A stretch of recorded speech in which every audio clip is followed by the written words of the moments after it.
Hi guys, welcome back po sa ating channel. This is Chad Godoy.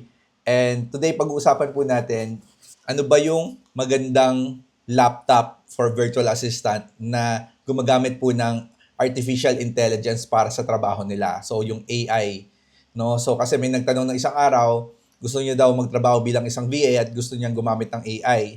Pero hindi siya sigurado kung ano yung laptop na makakagamit doon or kung ano yung laptop na perfect para sa ganung trabaho. So today, yan yung pag-uusapan natin.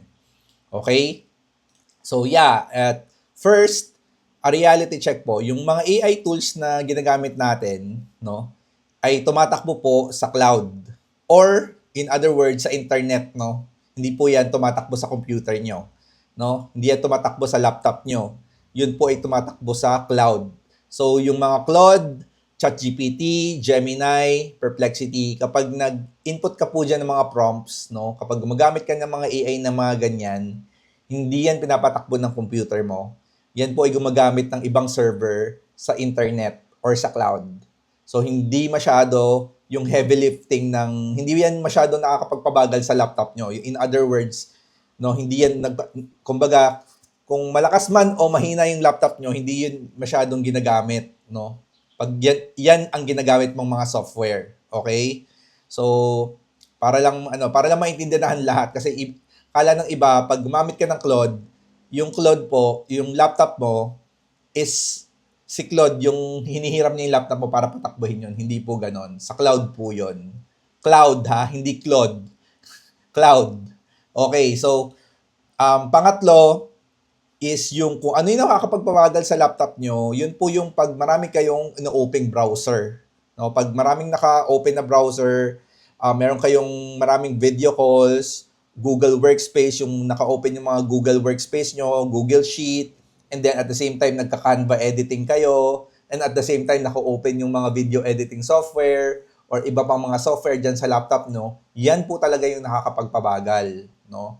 Hindi po yung AI tools pag sabay-sabay yung naka-open. Kaya po, minsan, di ba, nagsasarado tayo ng mga ibang browser. Pag nag-video editing tayo, gusto natin, yun lang yung tumatakbo.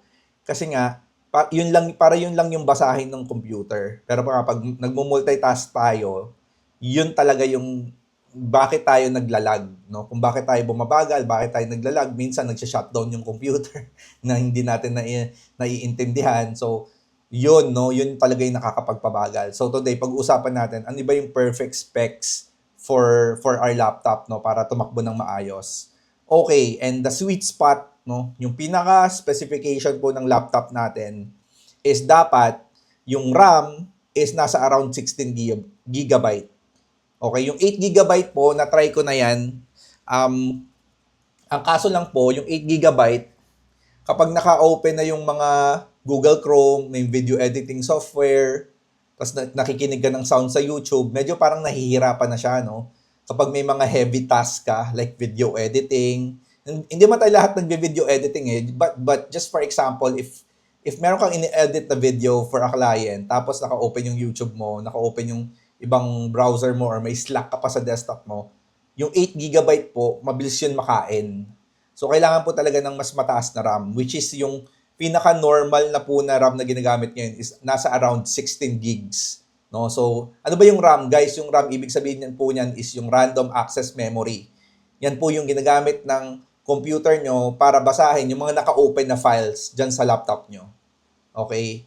And then po, yung storage po is yung SSD. Dapat nasa minimum tayong 512 gigabyte SSD or yung solid state drive na tinatawag para po mabilis mag-boot at maraming room yung files nyo po. Marami kayong pwede kayong makapaglagay ng madaming videos or files or folders dyan po sa laptop nyo, no? Pero at the same time naman po, if nag-VA naman po kayo, if nag-work po kayo kay client, majority naman po ng mga files is sinasave po yan sa cloud or sa Google Drive. Pero just in case, no, minsan kailangan natin mag-save sa computer, kailangan natin ng room for files. So, dapat meron din tayong storage na mahilab-hilab, no? 512 gigabyte SSD. So, yan po yung pipiliin nyo. Huwag po kayong bibili ng laptop na HDD, no? Kasi medyo mabagal po yung mag-boot. No? Kailangan SSD para pag pindot nyo ng computer nyo, open agad. Hindi na kayo masyadong mag-iintay. Okay, and then for processor naman po, dapat is nasa around Core i5 for Intel and Ryzen 7 or 5 no for AMD, no. So yung processor naman po is yan po yung pinakautak ng computer nyo. So ang kailangan nyo dyan is kailangan medyo mataas. Siyempre pag gumagamit kayo ng VA, nag-VA kayo, pag sabay-sabay at ang dami yung ino-open na application, dapat malaki yung utak ng computer nyo. So para hindi kayo naglalag, no? Or hindi nag-freeze yung computer nyo, hindi bumabagal. So mabilis yung processing, no? So yun din. And also, syempre kailangan nyo ng webcam and mic, and majority naman po ng laptop is merong webcam, no? Especially yung mga Mac, no, yung mga yayamanin dyan, yung Apple, maganda po yung camera niyan. So you don't need to buy it, or you don't need to buy an HD cam or 1080p cam. So pwede na yung maganda na yung webcam ng laptop nyo. Pero yung mga bagong laptop naman po ngayon, magaganda na yung webcam niyan. So you don't need to buy na. But yung mic, kailangan syempre maganda yung mic nyo, no? May headset kayo na maganda para maganda rin yung pasok ng boses nyo pag nakikipag-usap kayo during interviews or makikausap kayo pag nag-office na, no? Pag for office work, meron kayong meeting. So, dapat maganda. And also, yung battery, syempre, pag bago, malakas yung battery. Pero you have to make sure na maganda yung battery ng computer nyo. Pero majority naman ng mga bagong computer is maganda naman po talaga yung battery pag bago pa. Kasi syempre, ang battery naman po is nagde-degrade naman po yan pag ginagamit mo, and pwede naman yan palitan. No? So, yun lang. And for the pick, no, yung mga ano ba yung mga top picks for laptop na pwede nating bilhin is yung Lenovo IdeaPad Slim 3 is yun po yung pinaka best value. Pero yeah, reviewin natin yung IdeaPad 1 po, no, or yung Acer Aspire 3 or IdeaPad 1 ng Lenovo, around 22 to 32K. Ito yung para sa mga bagong BA na gustong mag-work, no, pero wala pa masyadong budget.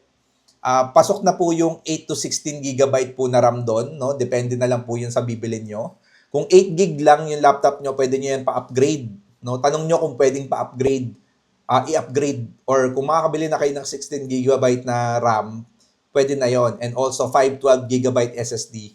So kung yung laptop nyo nasa 8 gigabyte lang yung RAM, pwede naman po kayo magpa-upgrade.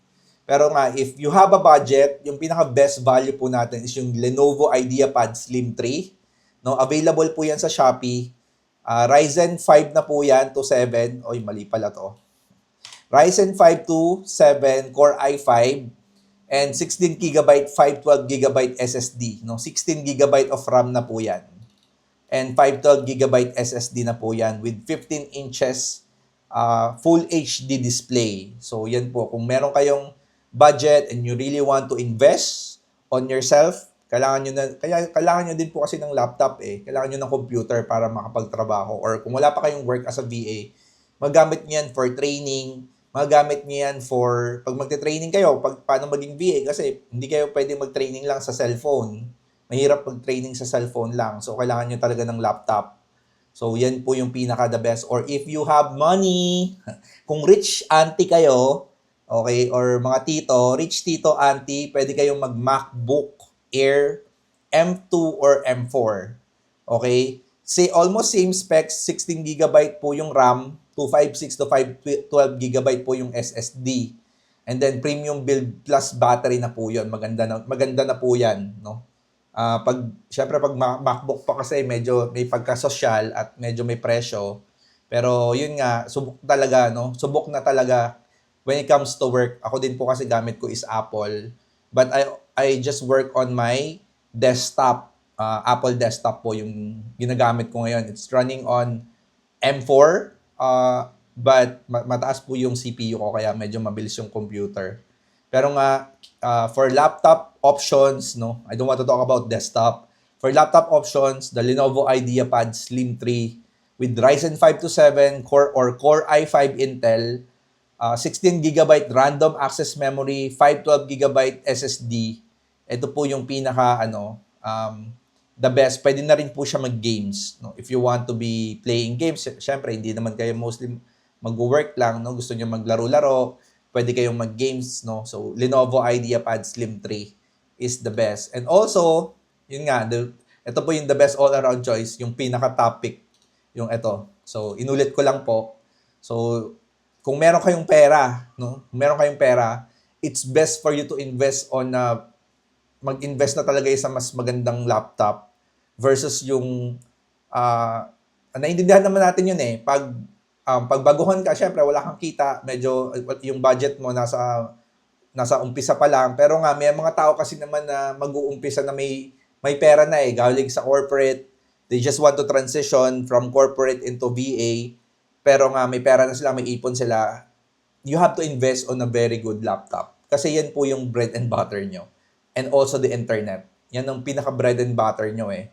So, if mas maganda yung laptop nyo in the very beginning, mas maganda. Kasi ako dati, nung nag-uumpisa, bumili na talaga ako ng MacBook. MacBook Pro pa nga yung gamit ko noon eh. So, part-time VA ako dati. Ang gamit ko, MacBook Pro na. Kasi nagtatrabaho naman ako sa corporate. So, may pambili ako. Single pa ako noon. Wala pa akong anak. Wala pa akong asawa. So, meron akong pera para makapag-ipon talaga. Para makabili ng magandang laptop. Noong mga panahon na yon. And also, when I'm working as a VA naman po, sumasahod na rin po ako noon. So, maganda yung binili ko talagang computer. Pero nga, kung wala kayong option, wala talaga kayong choice, you could go for Acer Aspire 3 or Lenovo IdeaPad 1 na 22 to around 32,000 pesos. But if you have a budget, Lenovo IdeaPad Slim 3, 43K to 48K, no? So you can buy it from Shopee, no? I-open natin, no? Open natin yung mga ano ba yung mga laptop na yan. So ito po yung sinasabi natin, ito po yung Lenovo IdeaPad Slim 3. So AMD Ryzen 7, 16GB RAM, 512GB SSD, AMD Radeon, and Full HD 15 inches ano na po yan, display. So maganda po talaga. And also, para naman po sa walang budget, ito po yung Lenovo IdeaPad 1, no? Maganda na rin naman po, Ryzen 5 na rin siya. Pero yun nga, yung memory niya 8 gigs lang. And yung storage niya nasa 256GB lang. So, pwede inyong bilhin to, pero nga, you have the option to upgrade it. Mamura lang naman po yung memory, no, pag mag-upgrade kayo. Mura lang yan, nabibili lang yung mga memory na yan, no? Papalitan nyo lang yung memory nyo. Nakapa-upgrade nyo yan sa mga PC shops or yung may mga marurunong. Punta lang kayo sa mga tao na marunong mag-edit ng laptop para ano nyo. Kaso nga lang kasi alam ko pag pinalitan nyo na yung mga memory, nawawala po yung warranty. Yun lang po yung problema doon, no? Pag in-upgrade nyo yung memory nyo, may mga prohibition na pag binago nyo yung memory or yung storage, nawawala yung warranty ng laptop. Pero yun nga, it's your risk naman po, no, pag bumili kayo. Or pag yayamanin kayo, pwede kayong bumili ng MacBook Air M4. Ito po yun, di ba? Sobrang cool. Pero mahal po ito pagka ito yung binili nyo, no? Kasi kung M4 chip, 10-core CPU or GPU, nasa 88,000 yung cash niya. Pero kung hulugan, 4,000 lang. So, yun po yung ating presentation for today. So, you can buy from official brand store sa Shopee, or you can buy po sa mga, pwede kayong pumunta sa mga SM or Robinsons, depende, or kung saan nyo gustong bilhin yung computer nyo. So, yun lang po, no? Quick checklist po. Ito po yung screenshot nyo to bago kayo pumunta sa kung saan man kayo bibili. Screenshot nyo po ito, 16GB RAM, 512GB SSD, Core i5, Ryzen 5 or 7, yung pinaka GPU nyo, no? Yun yung pinaka pampabilis, no, ng laptop nyo para makapag-process ng graphics, no. Ito yung Ryzen 5 7, working webcam plus mic, kailangan meron din. Pag wala pang mic na maganda, pwede kayong bumili separately. And also, please bumili kayo sa mga official stores, no. Huwag kayong magpapascam. Mahirap po kasi maraming mga scammer ngayon, no. So, yun lang po, no. From me, if you have questions regarding this, you can comment down below. And don't forget po to subscribe on our channel para mabigyan pa po natin kayo ng mga information na kailangan nyo in order for you to work as a virtual assistant. Yun lang po guys. Have a nice day and God bless po sa ating lahat. Salamat po.